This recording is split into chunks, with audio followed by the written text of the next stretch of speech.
then I go to the dress. Okay. Yeah, because I don't know, it'd be really hard for me to come up with $2 million worth of stuff to put in my bag. But if the dress is worth $2 million, then that's a lot of Yeah. stuff that I could possibly trade the dress for. You trade the dress. Well, Okay, okay. yeah, let's face it, today we really only wear a dress like at the most 10 times. So, yeah, I would eventually be looking to cash in that like beautiful frock.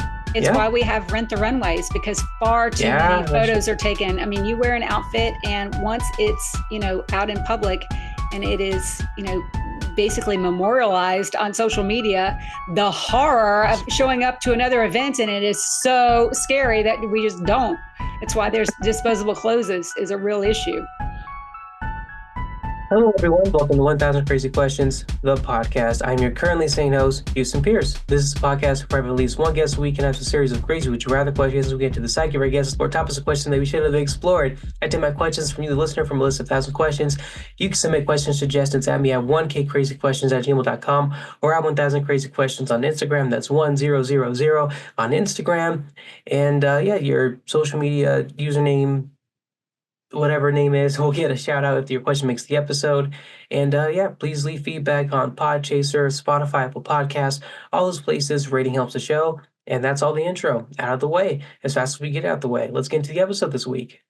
With us, we have fashion and beauty and lifestyle expert, podcasting host, soap actress. You may know her from such shows as How Do I Look, 10 Years Younger, and she currently plays the role of Pearl on General Hospital. The amazing Andy Paige. Andy, if you want to introduce yourself to listeners. I think you just did. And that is quite a talent, being able to spit all those words out so swiftly. God bless you. Oh my golly. You did it. So I'm currently Pearl on General Hospital. I'm also a QVC host. So some of your listeners might know me from there. I have a best-selling book called Style on a Shoestring. I have a patented product called Girly Go Garter. And some of your listeners may know me as from 20 years of transformational television. I was a reality makeover host on lots of shows. Man, yeah, no, your experience is absolutely insane. I'm sure you get this question a lot, but what was your kind of your favorite project to work on slash do? I know it's a very big one, but I'm sure you handled that or gotten that a lot. But Yeah, no, I actually, well, I mean, I'm enjoying General Hospital. This is my first acting job. But to be honest, there was a show that I was on for 3 years. It was an Emmy award-winning show called Starting Over. And that show transformed my life in every way. The relationships that I formed there. I mean, the fact that I have a role now on General Hospital is because of producers that I worked with on that show from 22 years ago. So that show continues to prove to be, seeds that I planted that just have revolutionized my life in every facet. man, that's cool. And you're not just saying that because they may listen to this later. No, no, Okay, I'm no, kidding. no. Yeah. The life coaching and the experience and just everything on that show was an amazing experience. I'm so grateful for. Nice, nice. Yeah. No, I mean to get in front of the camera a bit more. And like I was saying at the beginning, this will or should be up on YouTube. Not I won't say relatively soon, but following the audio version of this episode. So yeah, I You don't should get know. into Not well. television. You're very handsome. I told you that. Thank you. I will see what the YouTubers say or the people who watch this say, whatever. But yeah, I appreciate that. It's easier on radio right now. Real quick, audience, here are the rules to the game. There are 2 rules to this game/conversation. Rule number 1, you must always answer the question no matter what. If you honestly have no preference towards one or the other, you say the phrase, flip a coin, and we move on. Rule number 2, whoever asks the question doesn't have to answer it if they choose not to. These rules exist because as questions become harder to answer, these rules become harder to follow. This week we have a Blue Man episode, so if you want to check out the other version of this podcast, which is Red episodes, they're just more raunchy, but same concept. I encourage you to go check them out. Otherwise, stay right here. This is more of a PG, family-friendly version of the podcast. Quick important disclaimers to listeners: everything we talk about is hypothetical. If you're offended by this episode, at me, reach out. I may not respond, but you can do that. It's always you can always do that. And lastly, before we begin, Andy, is there anything you like to ask or declare, or is there any inherent suspectal biases you know you may have? I declare you're extremely thoughtful. The fact that you are worried about someone being offended by anything that we'd have to say is pretty thoughtful. So that's my declaration. I like you. Oh, thank you. I appreciate that. I don't know. You never know. We're talking about things that some people have, some people don't have. Some might happen, some may not happen. So you never know. It's like that disclaimer at the end of movies. All persons, places, and things mentioned in this movie may, if they resemble real life stuff, is purely coincidental. Do not blah blah blah blah blah blah blah. They slap down the end of every single movie because, yeah, just in case they get sued. All right, there we go. First question: would you rather always have it be winter, or always have it be summer? Oh, summer for Summer. sure. I'm sitting here right now freezing. If you were to see, I have a heater under my desk. I've got a blanket on my lap. I'd much rather it be summer all the time. Yeah, I'm happy when it's 80. Oh my God. Yeah, I can't do that. You're currently in New York, right? Yeah, yeah. Well, Okay, actually, yeah. right now I'm at my farm in Massachusetts. So as soon as we get off, though, I'm actually leaving for New York. So I go back and forth. It's about 150 miles, so I'm back and forth all the time. Gotcha, gotcha. I know it freezes there. I've only been to New York once, but I visited a friend there, and it was cold the entire time. I don't know how you pull that off. Yeah, It is. It's very hard for me, and New York is a place where you have to walk everywhere, so you always have yeah, to be prepared for the elements. So, I am originally from Alabama, and so my blood is just thin, and so my hands, I stay cold all the time. So, give me summer, summer, summer. I want it. gotcha, gotcha. Man, lo siento. I was born in Houston, obviously, whatever. But I'm currently in Colorado, and I've been in Colorado for years, so my blood is thickened to where I'm just kind of used to the cold. But like it's it's drier here.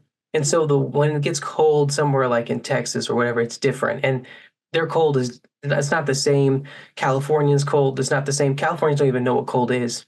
Like I don't know. I have family in LA and they'll come outside and it's 60 and they're like, "Oh, jacket." I'm Yeah, like, "This yeah. t-shirt." Anyway, But I mean, Colorado, there's so much snow. I mean, I can't believe that you're okay with all that. I've built up immunity. Good for you. I've been here a while.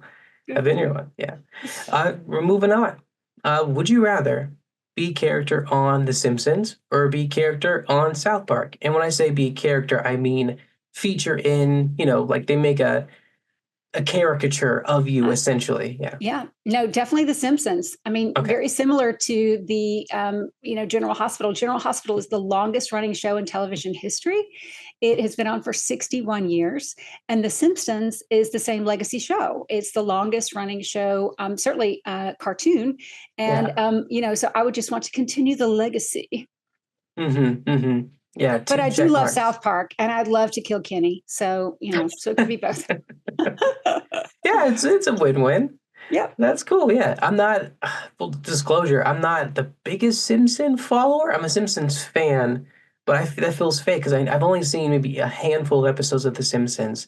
And actually, I can say the same thing for South Park too. I'm not a big South Park fan, but that's because South Park is a bit, it sounds weird. It's very raunchy. Like Yeah. it's like eating a bag of like really salty chips and you're like, oh, and you start and like, this is like awful. And you keep eating it and then it gets normal and then you're kind of used to Yes. it. And then you eat something else or you stop eating those chips for a while and you come back to it and you try putting one in your mouth and it's like, I can't believe I was eating this. Like that's what South Park is for me in a way. Cause like it's good in that if I were to keep watching it, I know like you can, again, what's the word? When you get used to something, oh You my build up God, a tolerance. tolerance or something. What's the word? Adapt. Whatever. Yeah, but tolerance, and then yeah, it's like that's what it feels like to me. So I have another analogy to your potato chips. So I remember as a kid opening the jar of pickles. Do you know how that when the jar of pickles hits you and you're like, Yeah. that's how it is for me. It's like Mm, opening a jar of pickles, hmm but I still love it, and I hmm you get used to it. I love that they kill Kenny every week. So anyway, I Yeah. definitely understand your chips analogy. For me, it's like smelling pickles. How's that? Okay. Yeah. No, I see your pickles. Yeah. You saw my chips and raised them. I see your Yep. pickles. Yeah. Yeah. Both good shows. Yeah. And I would choose The Simpsons too. For the record, I agree with you. Yeah. Better show. Uh, this one is just an open question. Do you think age is just a number? Do you think that's actually real? Do you think that, like, I know it's a saying, but do you agree with it? Or is it just something people say to make themselves like feel better, essentially? I definitely think it's not just a number, it's your approach to it. So I'm 54. I am determined to live to be 100. I am determined Okay. to work for like at least another 30 years. There's so much more I want to accomplish. But, I have people that I grew up with who are 54 and practically bedridden. And, Mm, they are covered in arthritis and they struggle, and so I really think it's how you choose to live your life. I don't think it has to be a number that um, starts to put nails in your coffin, but I do think it's really your mental approach to it. So it can just be a number. I mean, for me, it is just a number. I'm excited to be in my 50s. I'm excited about everything that's happening and everything that's growing. So I don't know that I suppose it might make some people feel better, but it really is a mental state of mind. I mean, I feel like I dress for my attitude and not my age. I do everything based on my attitude, really, and not my age. So I don't know. Maybe it's yeah. just a number, but I don't feel 54, I guess, because I guess, but the other thing that's interesting is we Mm. are every age that we ever were. So I sometimes am a 5-year-old and I sometimes am a 13-year-old and I sometimes am a 30-year-old because I was that age and I sometimes act that way. So I think that age can just be a number, but in general, I really think it's all about attitude. Man, yeah, that was very well said. Yeah, I guess I never thought about that, but you are or were every age that you ever were. That's true. That's true. That reminds me of this, I don't want to say movie, but this idea I have. I would like to put the film one day, but essentially a bunch of me's, or it doesn't have to be me, but any actor in a room of themselves, and you have every single age of them going down the line. So, for instance, right now I'm currently 27. So there'd be one of me to go down all the way to being one, essentially. And we all have on shirts that have our age on them. This is really weird. I think I'd be talking about this today. But we all have our shirts on and be like, oh, that's 18, that's 19, that's 20, that's 25, and like just going down the line. And then just yeah, just a shot of that of us talking about what we're gonna do, and the oldest person in the room is kind of elected the leader because they're the oldest. And so me 16's like, well, I know just about as much as that guy. Like 16 and 17 are arguing, and like the 20-year-olds are kind of sitting down listening, and like the kids, someone has to watch the kids. So like I don't know, 12-year-old me has to watch the 7-year-old, 5-year-old me who are not paying attention, and we're trying to figure out something to do if like the oldest guy is dying, or he's got to get married, or I don't know, something, some life event, I don't know, and they're trying to figure it out. I don't know. It doesn't have to be me again. I just think it'd be fun to have a room full of people, and the older you get, the more chaotic it gets. I feel like if so you have someone who's 67, for instance, and you have 67 people, 66 people in the room arguing with a couple of like prepubescent teens or babies in there too. It's I don't know. I don't know I what. think that's a genius idea. I mean, my birthday's July 4th. So if I were to think about me every year on July 4th in a room, that'd be a very, very interesting room. Yeah, I think getting along with yourself is always, it's been done before, but just if every version of your every year, and some, I know for myself, I wasn't that different from last year. So maybe me, 26-year-old me and me now will be get along, but you keep going and you can see yourself change very dramatically. Yeah, But I don't yeah, I don't think my 54-year-old self would get along with my like 16-year-old self, but maybe that's true of any 16-year-old self. But I yeah, do think like my 54-year-old self probably wouldn't recognize my 34-year-old self. I've come very far in 20 years. I've changed a lot in 20 years. But yeah. anyway, I love your concept. I think it's fantastic. It's a great Thank you. nugget for sure. Something to start Thank with. you. Thank you. I don't know where it would fit. It'd just be interesting. Like a Yeah. short film or something. Yeah. Yeah. Cool. All right. This next one, moving on. Speaking of yourself and moving on and everything, would you rather look 25 forever and you will not feel 25, but you'll look 25. Or you can make anyone fall in love with you or forget the past 24 hours via kissing them. And kissing them does not have to be on the lips. It's just kissing them. You can kiss someone's forehead if you want. Okay, so let me just make sure I understand the question. Sure, yeah, of course. Would I rather look 25 into perpetuity or have anyone fall in love with me just by kissing them anywhere? Yeah, you can make them fall in love with you or forget the last 24 hours with the kiss one. You have like, it's like a double, you can choose which kiss you're giving them. Like, Okay. Do you know that Superman kiss from that first Superman movie?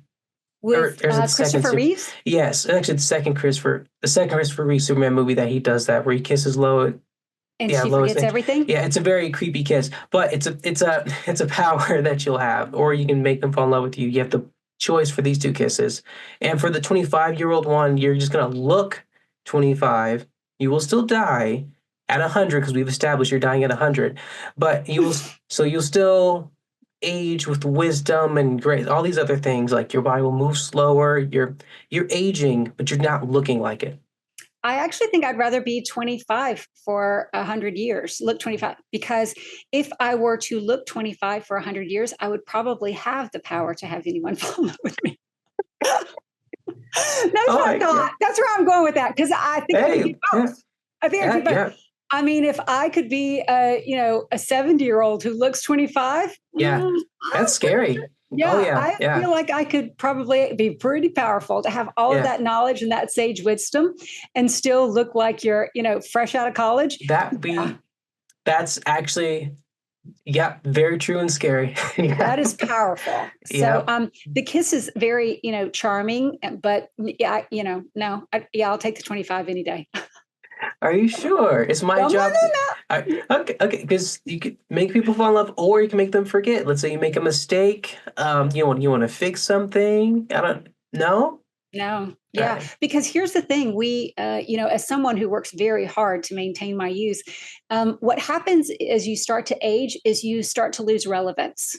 And people tend to dismiss you, not care for your opinion, because it would seem as if you are not fresh, that your opinions are not new. And unfortunately, in our culture, we really value fresh, new, modern thought, which is great. We don't tend to value the wisdom of our elders. So if I could have the wisdom of my elders and still be perceived as fresh and new, that's a power unlike any other. That's true. So there you go.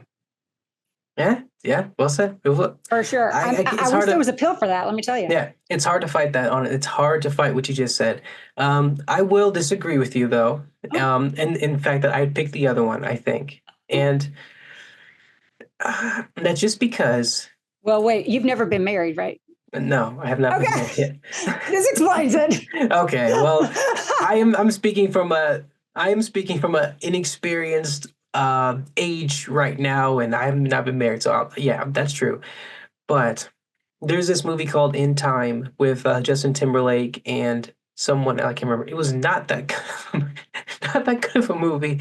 It's a fun concept though. They pay for time with like these things in the wrist. I don't know if you've seen the movie, but time is actual currency, and everyone stops aging at the age. Everyone stops looking like the age at the age of 25, and so there's people who are millionaires who have been around for thousands of years with like time on their wrist, and they look 25. Everyone looks 25. Justin Timberlake's mom looks like she can be his girlfriend, the world is very weird.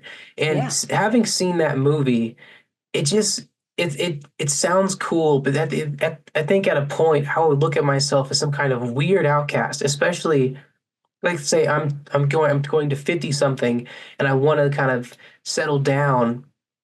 I mean, which I can, but I'm 20. I look 25. And I feel like it's the way the world works and the way I view myself would kind of be so different from everyone else. I'd have a hard time groping with that socially. And that'd just be very tricky for me. And like my siblings look older, and everyone I relate to looks this much older than me. And everyone who I don't look like is like, hey, you want to hang out or whatever the new whatever Gen Alpha is even up to back then, or whatever the new generation is going to be with, come on, we're going to go snarf on the zebras, what is, saying crap. And I don't relate to or understand, even though I look like I should.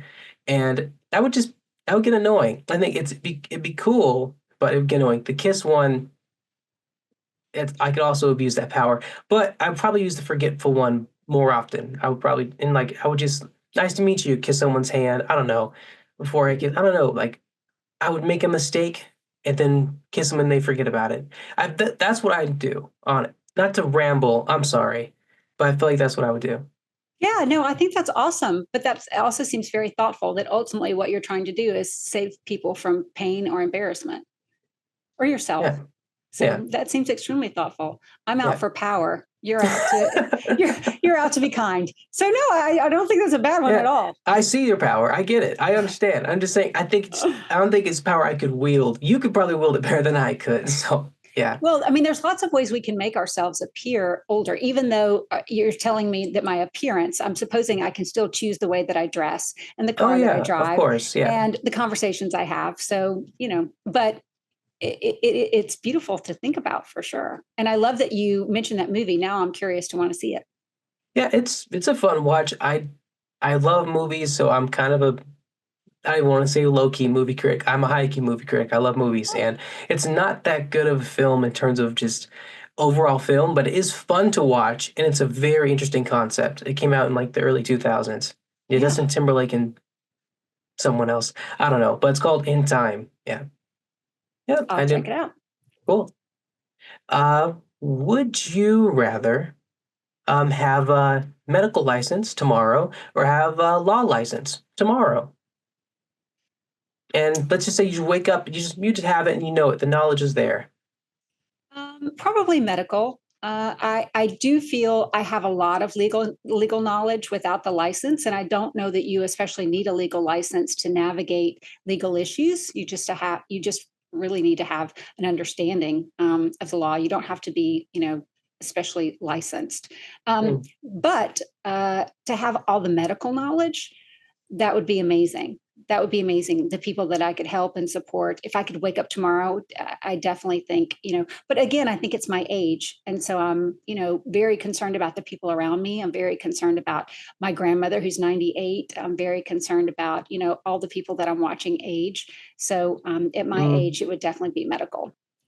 got it, got it. Does that have anything to do with helping you on your role in General Hospital? Right? I know you're not a doctor, but No, I'm not. My role on General Hospital, I'm actually a home shopping host, so it has zero yeah, to do with yeah. that. But no, yeah, I just think it's my age. Just because health becomes such an important thing after 50, and so if I could possibly help others and the people around me, support them, and not only that, to be perfectly frank, both are very expensive, right? Legal Mhm. help and medical help, but medical Yes. help is certainly much more important than legal help. Yeah. I mean, yes and no. Okay. To muddy these waters a bit again for you, again, my Okay. job to kind of Yeah. always argue together, but medical help there it's an essential. We need it, and knowing how to be a doctor or a nurse, administrate health is uber important. But especially here in the US, you can't do that without insurance or there's like malpractice suits you have to worry about. Sure. And touching anyone without being like without having that, well, I guess you have the license, so you know what you're doing. But it's very tricky in terms of like there's like people abuse the law and there's a Sure. lot you can do with it. I keep going taking this back to shows and movies. I just finished Better Call Saul. I'm very late. That show wrapped up years ago, but it's a great show. It's on the same tier as Breaking Bad in terms of Oh, cultural just relevancy and how great it is. But Saul, obviously he's a lawyer and he starts off, this isn't spoiler, but he starts off being a lawyer for the elderly. He's going for elderly law and he helps out so many elderly people who are getting ripped off by like big pharma and like other like just companies that kind of take their not knowing what how to read all these things. And you can do that with people who are young, but it's especially easy for these people who have no one looking after them who can't read the fine print of stuff and like to abuse them. And so he kind of goes after those people who abuse the elderly essentially. And it was a very cool thing that he was doing. I mean, the show goes a different direction and he leaves and he's like a scumbag lawyer. So he goes, it's for personal reasons, but essentially he kind of showed the goodness of what you can do with a law degree. And that kind of jumped out to me. So I think you could still use your legal degree to help out the elderly and, sue people correctly, take this legal thing, take this legal thing. I don't know. Does that change it up a little bit? No, I mean, Okay. I certainly recognize that perspective. I do think as a society, we are over litigious. So we tend to just sue for way too much. So I think if we had fewer lawyers, we might have a world that wasn't constantly surrounded by the word no. I mean, when you Hmm. travel a little bit, you really notice it. Like if you're in Europe, people's attitudes about, where you can park and the things you can do. And there's just not as many roadblocks in other cultures. And we've become so litigious that our world is surrounded by the word no and a roadblock at every single move. I mean, even it's unbelievable. Even just going to the grocery store, where you park, how you park. I mean, everything it's also regulated because of a previous lawsuit that has made it so. So don't get me wrong, I definitely think there should be rules and regulations, but we have come to the point where we've really encroached on a lot of unnecessary freedoms. So I just think that we're over litigious. It would be my thought. Yeah.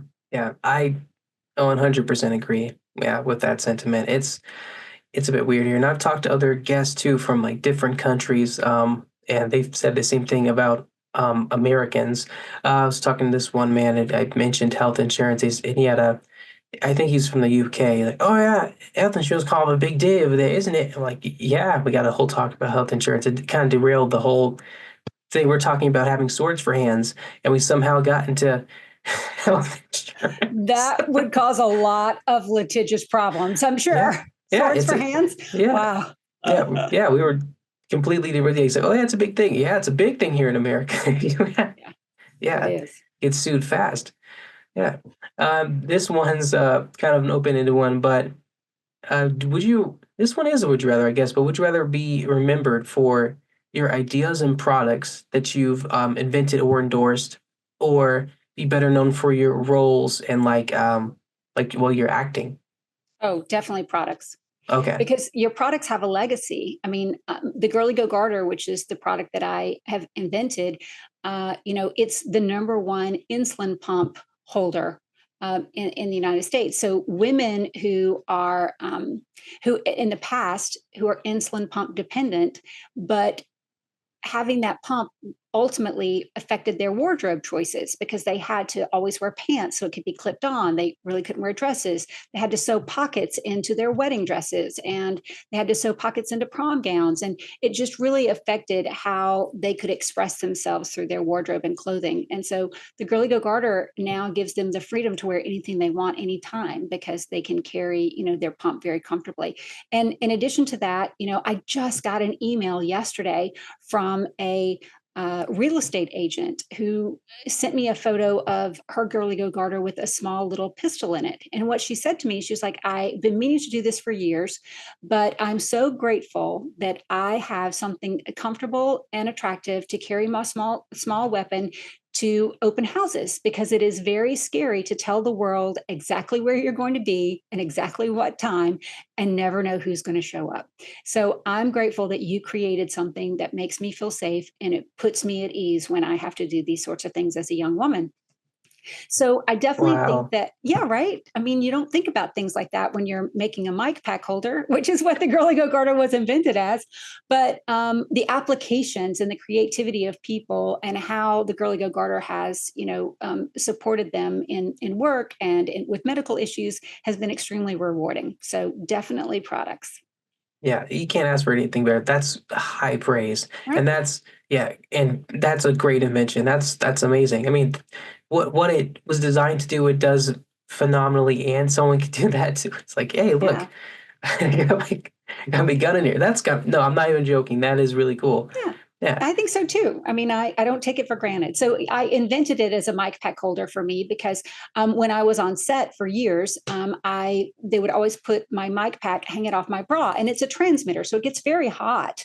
And after you've worn it for 12 hours a day for 6 weeks, I started to get water blisters on my back, and so I asked Audio if there was anything for my leg, and there was. Yeah. But the minute I got hot and sweaty or moved around too much, it would just fall right down. So I set out to do it myself. Yeah. No, definitely makes sense. That's great. That's absolutely incredible invention. Yeah. Thank you. Yeah. All credit where credit is due.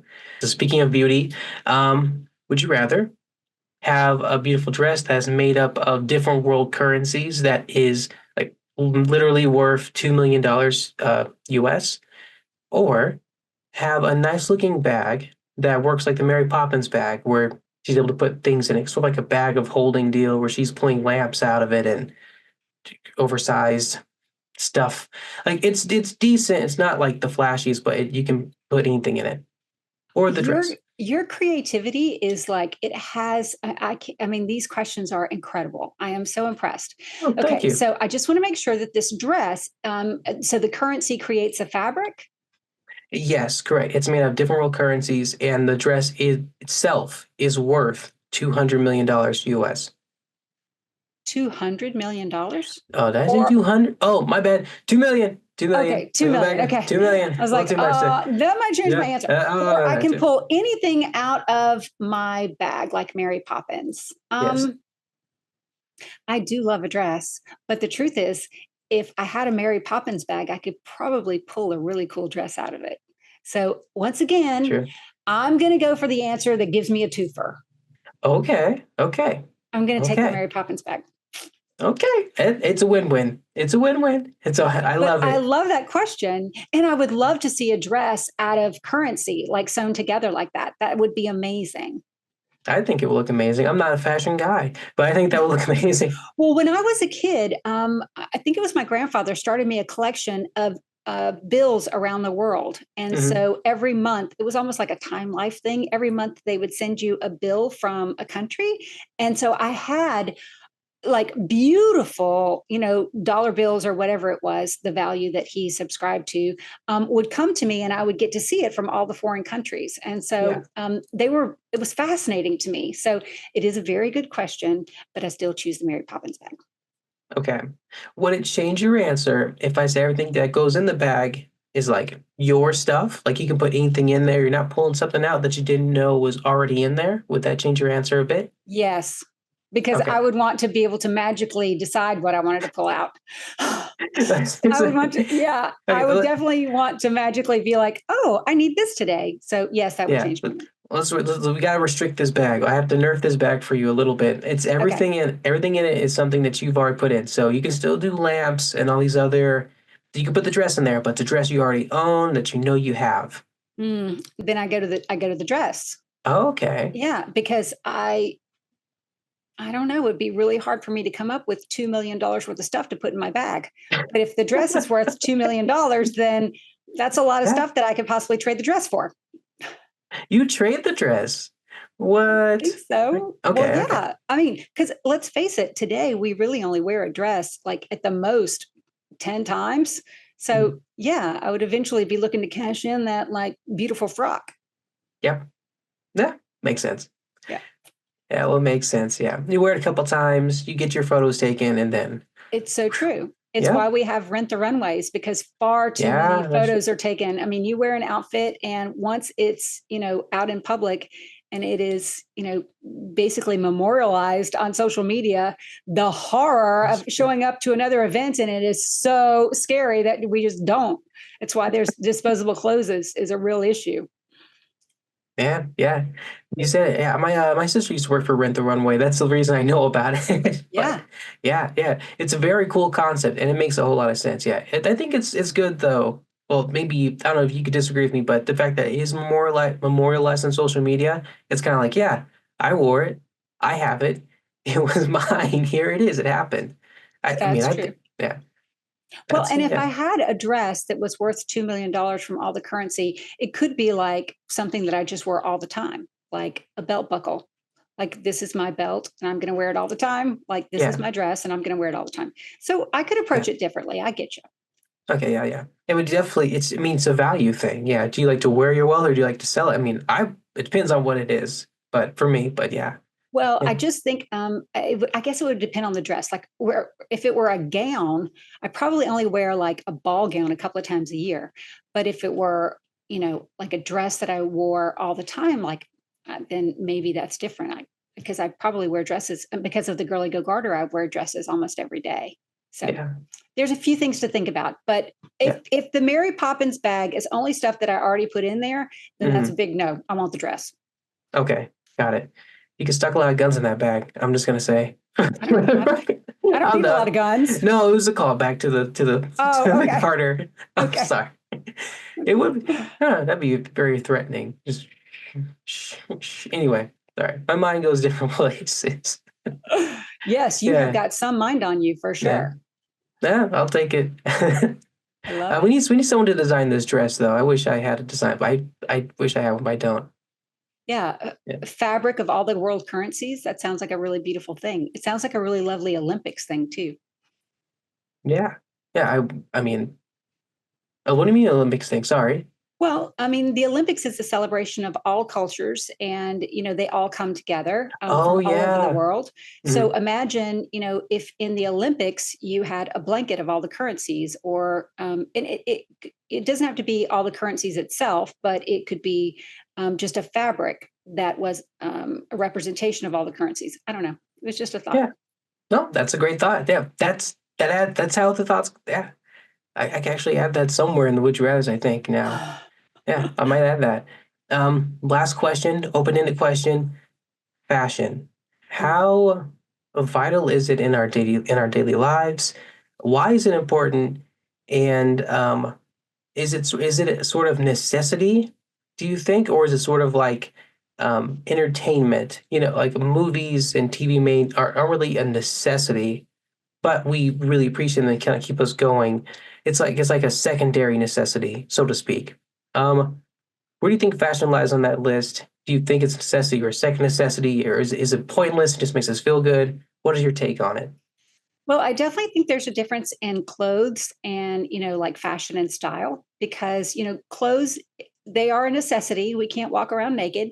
However, I think that style is empowering, and fashion is an opportunity to fortify yourself with confidence, to fortify yourself and give yourself the ability to walk into any room, to be approached differently, to be perceived differently, to ultimately add implied value.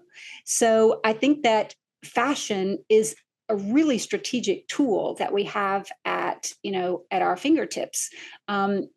Clothes are definitely just utilitarian and necessity, but if you want to really take that to the next level, we have the power to transform lots of things with what we put on our body.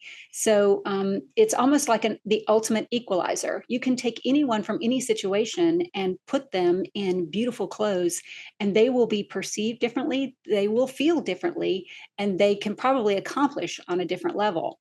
So I definitely think that it is a powerful tool, and a lot of people have turned away from it because they get very dismayed with trends and how fast everything changes. A lot of people turn away with it because they think that fashion is not comfortable, and the ultimate goal is just to be very comfortable.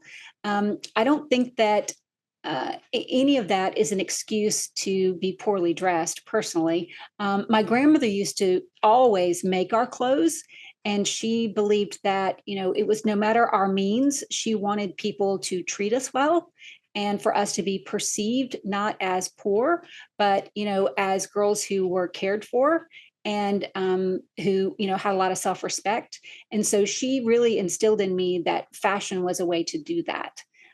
So I do think that it's important, and I think it's a tool that a lot of people overlook. Um, and it doesn't have to be expensive. That's the other thing. My book, Style on a Shoestring, is all about, how to build a really strategic wardrobe that will fortify you and give you confidence and make sure that everything you pull out of that wardrobe is a part of your wardrobe workforce and it's working for you and it's helping you. It's got your back. It's, telling the room that you are successful, you can be counted on, and they need to listen and look. So, I think I've answered your question, but I do think there's a difference in clothes and fashion. Yeah. No, you definitely answered my question. No, that was an amazing breakdown of fashion. Yeah. I'm someone who doesn't give it too much credence because it's just not that much. It's not, it doesn't show up in my life as much. It's sort of, it's how do I put this? It's, hmm, it's always in the back of my mind, or it says like a third tertiary thing in terms of the world. I always think of uh, practical things first, like a building or food or whatever. Sure. And then fashion's like back there. And even entertainment, which I know is sort of frivolous, is back there, but it gives people a lot of purpose. Music, art, shows gives people a lot of purpose. Fashion is something people I recognize have passion for themselves. And in a way, fashion is definitely art. So it deserves to be looked at with that same level of importance. And so even though I know it doesn't like ring heavy for me, it still holds a lot of importance. And it's very true. The way you dress does a lot of the times it helps you what's the word? It encourages it could give you confidence. And people look at people differently when they're dressed well and their hair is trimmed. When you have I feel different after I come back from a haircut. I need a haircut right now actually. But it's definitely everything you said is definitely true. It's just I don't know, personally it's kind of always like it's always in the background of my life. Yeah. I mean I need to give more importance to it honestly because it's very important. Well, Yeah. one of the simplest things that you can do is clean out your closet. And I encourage, and there's a whole chapter in my book, there are 4 piles that you're going to make. And you're going to make a donate, a recreate, a contemplate, and a fits me great. And those clothes that do not fit your body, that are that are just oversized to the point of looking like, you're a child in your father's clothes, Mhm. or those things that are too tight, they can be transformed with a recreate. If they can be recreated for under $20, then it's worth the investment. But if it's more than $20 to get a hem or to take it in or to let it out, then you could probably replace it for just a few dollars more. But by going through your wardrobe, you'll discover that most of us are only utilizing about 20 to 30% of what's hanging in our closet right now. And the problem with that is every day when you go to get dressed, you have got to overcome all of the failure that's literally hanging in this room in your bedroom. And that failure represents the people that we used to be, we're not anymore, success we had and don't have, the weight that we've gained, the money that we've wasted. So if you can get all of that failure out of that little box, then what's going to happen is every time you go into that closet, you're going to feel more empowered and you're going to want to fill it with things that make you look great, make you feel confident, and ultimately are going to project you to the life that you want and not the life that you had. Wow. What give me the 4 just in case I'm going to do this after we enter after Yeah. this. So Give me you've the got 4 piles: donate, recreate.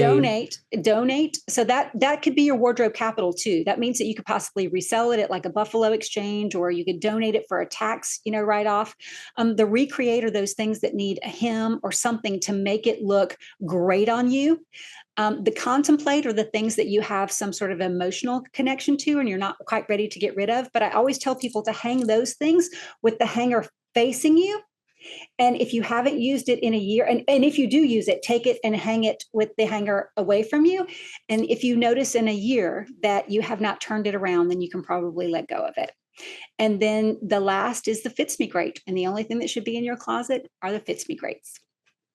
Wow. That is what stellar advice. And I'm literally writing it down right now. I think I have homework after this. All right. Thank you very much for being on, Andy. This was amazing. Thank you, listeners of Thousand Crazy Questions, for tuning into this episode. And yeah, I just want to hand over the spotlight to you real quick, Andy. If there's anything you want to say or plug and tell the listeners in general. Thank you. Well, as you mentioned, I am Pearl on General Hospital. We are engaged in this amazing project where deception, beauty, and the things that you experience on General Hospital are coming to life through shophomeandheart.com. So I encourage your listeners to head to shophomeandheart.com to experience all of the changes and the beautiful things that are coming to life through General Hospital. You can find me at andypaige.com. My book is Style on a Shoestring, and my product is the Girly Go Garter. Nice. Everyone, let me know through comments, email, Instagram, any questions you have. I'll add them to the list.